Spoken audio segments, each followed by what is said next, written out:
بسم اللہ الرحمن الرحیم۔ شروع اللہ تبارک و تعالی کے نام سے جو بڑا مہربان نہایت رحم کرنے والا ہے۔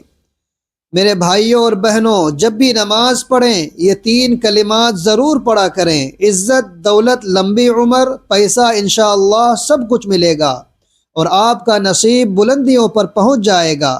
اگر آپ چاہتے ہیں کہ آپ زندگی میں عزت، دولت اور لمبی عمر، آپ کا دل چاہتا ہے کہ اللہ تبارک و تعالی کی رحمت آپ پر ہمیشہ قائم رہے، تو پھر یہ تین کلمات ہیں جو آپ نے ہر نماز میں ضرور پڑھنے ہیں، کیونکہ ان کلمات کی برکت سے آپ کا نصیب بلند ہوگا اور آپ کی زندگی میں بے شمار خوشیاں آئیں گی انشاءاللہ العزیز۔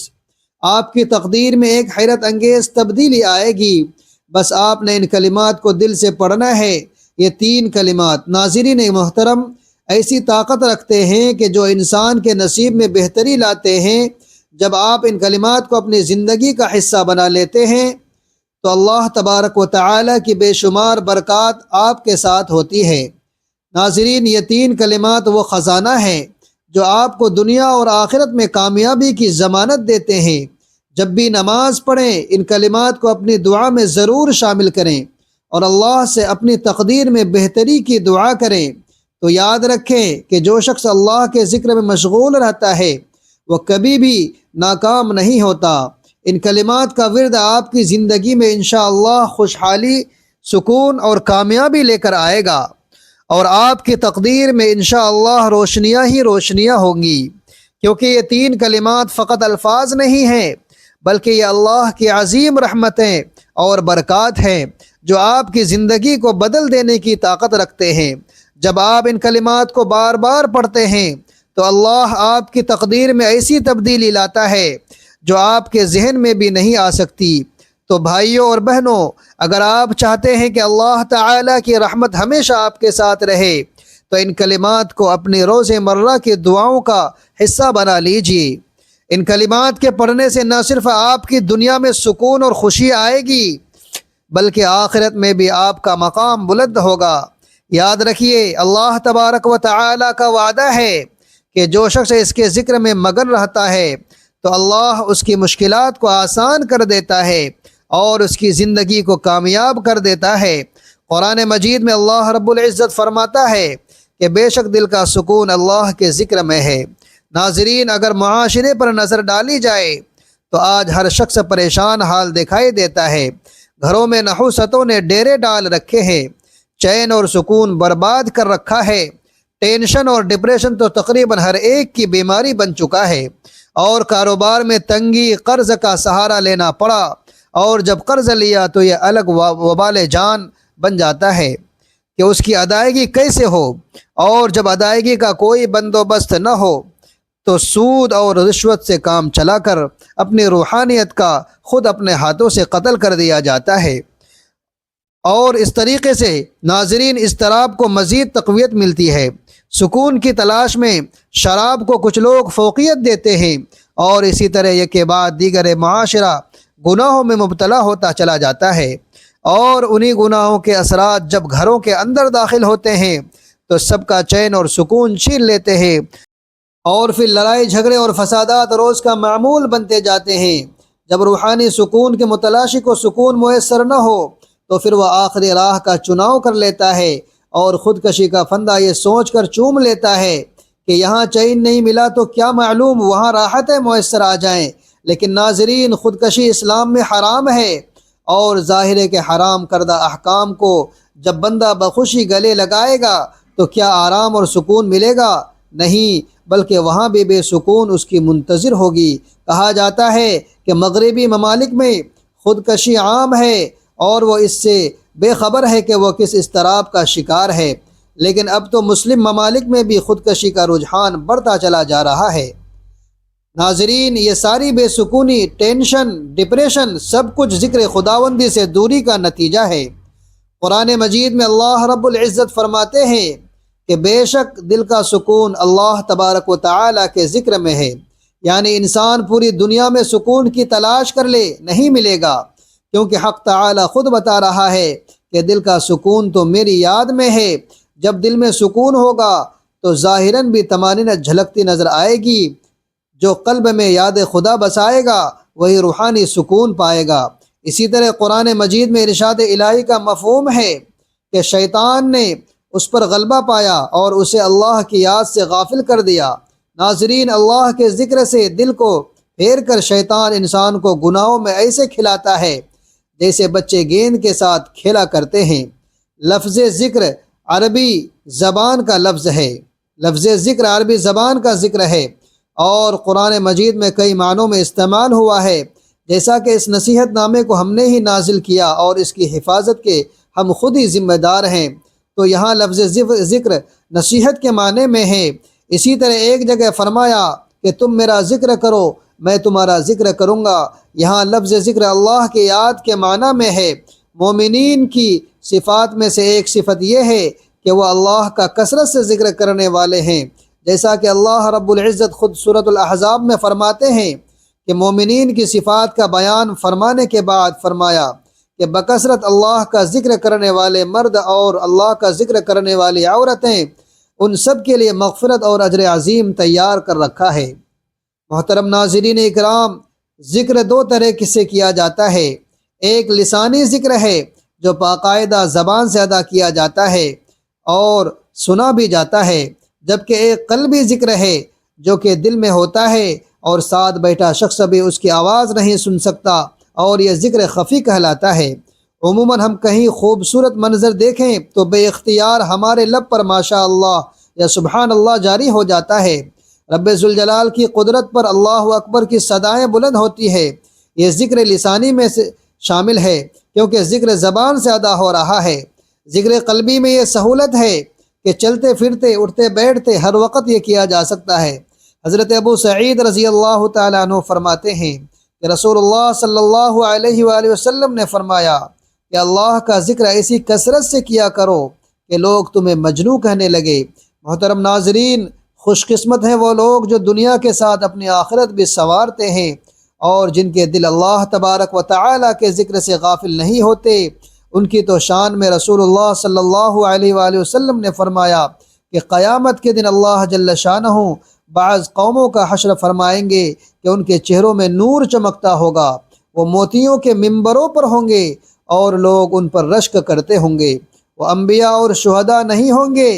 کسی نے عرض کیا کہ یا رسول اللہ صلی اللہ علیہ وسلم، آپ ان کا حال بیان فرما دیجئے کہ ہم انہیں پہچان لیں۔ تو آپ صلی اللہ علیہ وسلم نے فرمایا کہ وہ لوگ جو اللہ کی محبت میں مختلف جگہوں اور مختلف خاندانوں سے آ کر ایک جگہ جمع ہو گئے ہوں اور اللہ تعالیٰ کے ذکر میں مشغول ہوں۔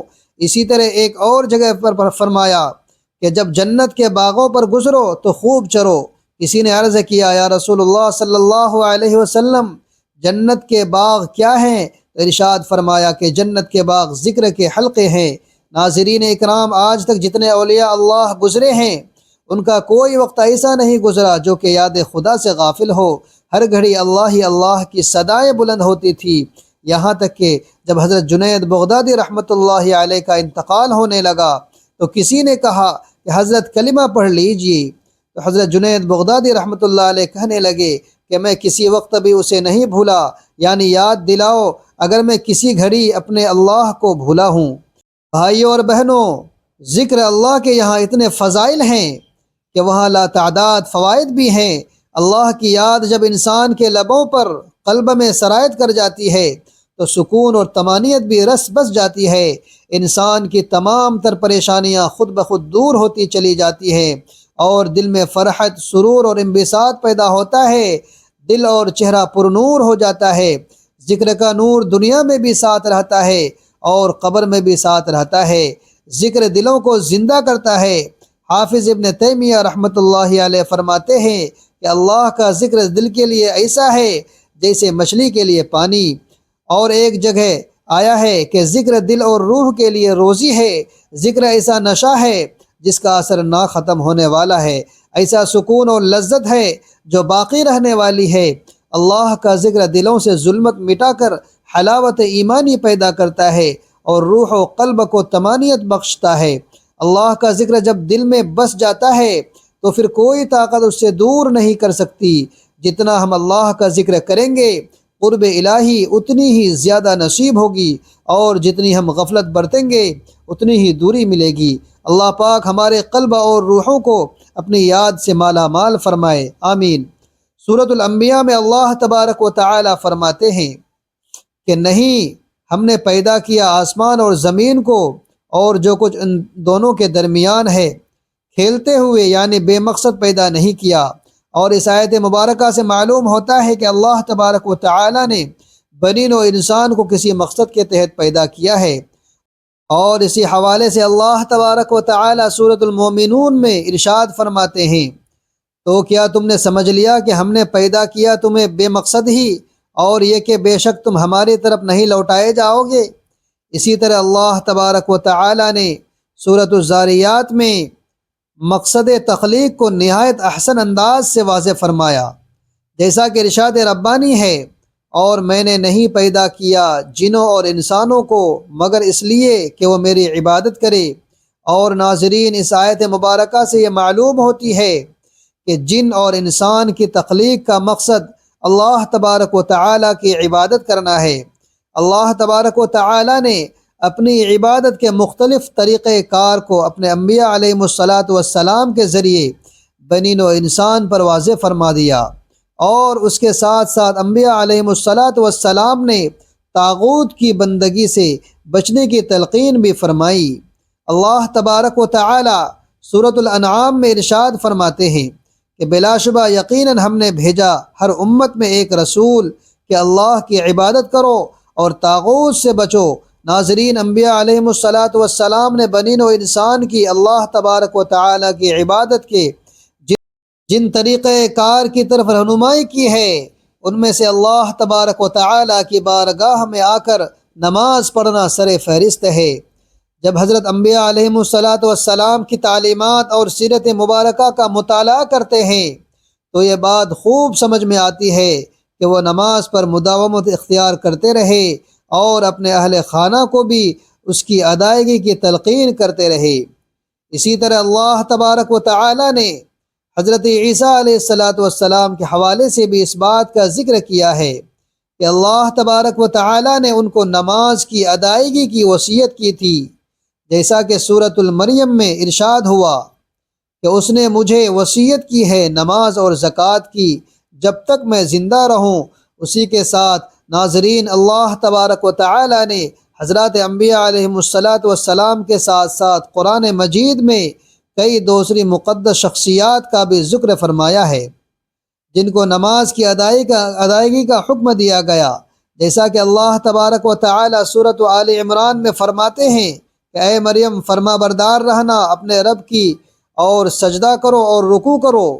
رکوع کرنے والوں کے ساتھ بھائیوں اور بہنوں، زمین پر بیت اللہ شریف کو بھی اللہ تبارک و تعالی کی بندگی اور عبادت کے لیے تعمیر کیا گیا تھا۔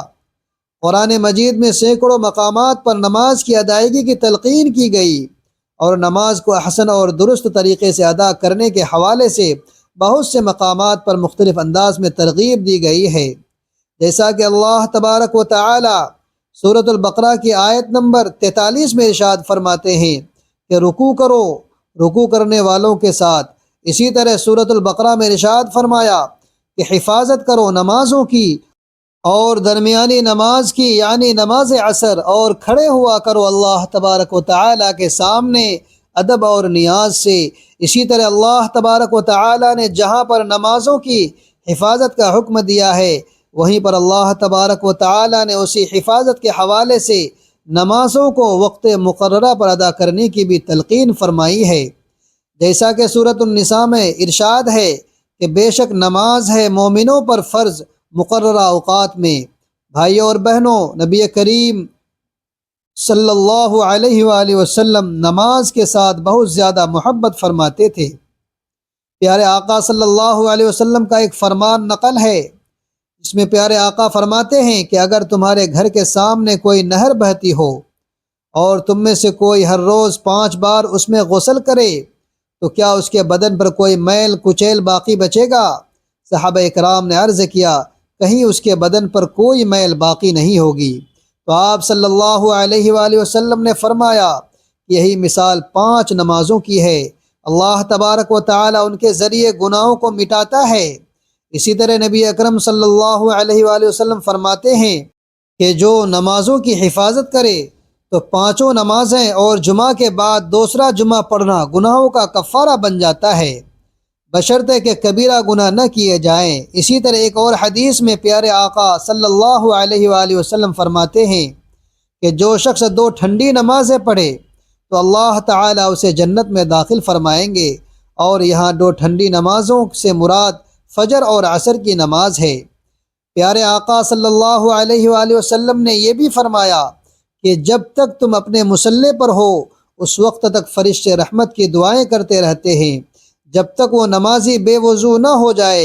اسی طرح پیارے آقا صلی اللہ علیہ وآلہ وسلم کا یہ بھی فرمان عالی شان ہے کہ جو شخص عشاء کی نماز باجماعت پڑھے تو گویا وہ آدھی رات تک قیام کرتا رہا، اور جو شخص صبح کی نماز باجماعت پڑھتا ہے تو گویا اس نے ساری رات قیام کیا ہے۔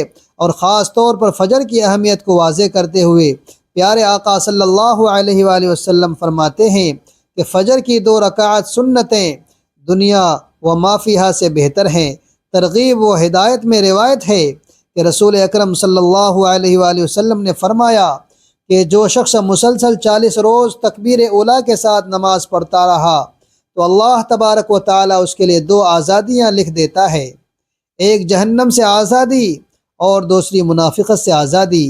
ناظرین اکرام، نماز تو نماز، نبی کریم صلی اللہ علیہ وآلہ وسلم کو جماعت کے ساتھ نماز کی ادائیگی سے اس قدر محبت تھی کہ آپ بلا عذر جماعت سے پیچھے رہنے والوں کے بارے میں شدید غصے کا اظہار فرماتے تھے۔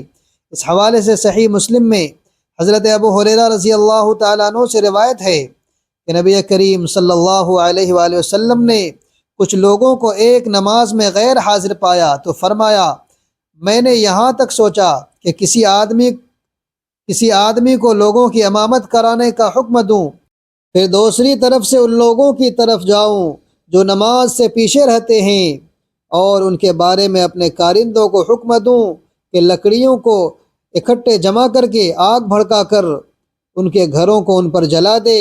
ان میں سے اگر کسی کو یقین ہو کہ نماز میں حاضری سے اسے فرب یعنی گوشت سے بھری ہوئی ہڈی ملے گی تو وہ اس میں ضرور حاضر ہو جائے گا۔